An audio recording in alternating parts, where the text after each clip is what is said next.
Владетелките на средновековна България. Според древните вярвания, светът е рожба на женското начало, което се отъждествява с земята и плодородието.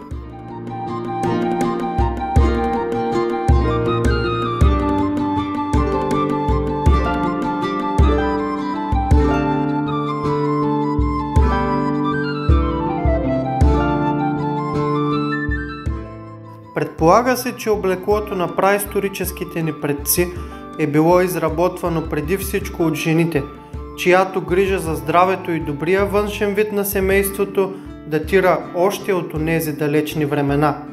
Жената като вдъхновителка на творческото начало е оставила дълбоки следи в изкуството, фолклора и редица други области.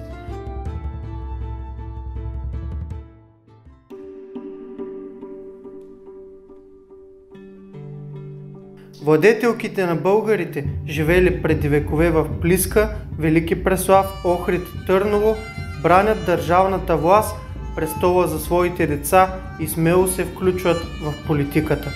Някои от тях изпълняват ролите на регентки на своите малолетни синове.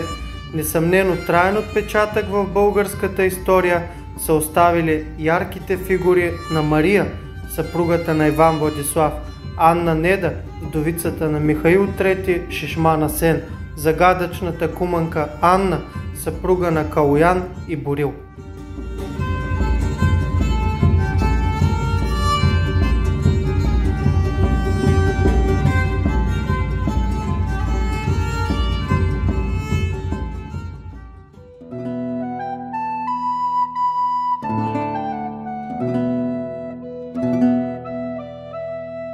Знанията за съпругите на владетелите на Първото българско царство са оскъдни. Може да се допусне, че българските ханове са имали повече от една жена. И все пак в изворите се говори главно за наложници. А владетелят е имал една първа законна съпруга. В отговорите е казано, че според българския обичай никой не сътрапезничи на владетеля, нито дори жена му. На свой ред български ханове, които са приели християнството, например Кубрат и Тервел, е трябвало безусловно да имат моногамно семейство.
Според някои източници, днес са ни известни общо 31 владетелки на България от средата на 9 до края на 14 век, за които има поне бегло споменаване в историческите извори.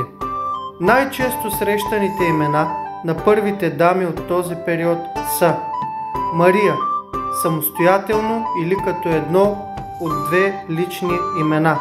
Носят го 11 царици, което отразява изключително силния култ към Света Богородица Дева Мария. То е следвано от Анна. Света Анна е майка на Света Богородица.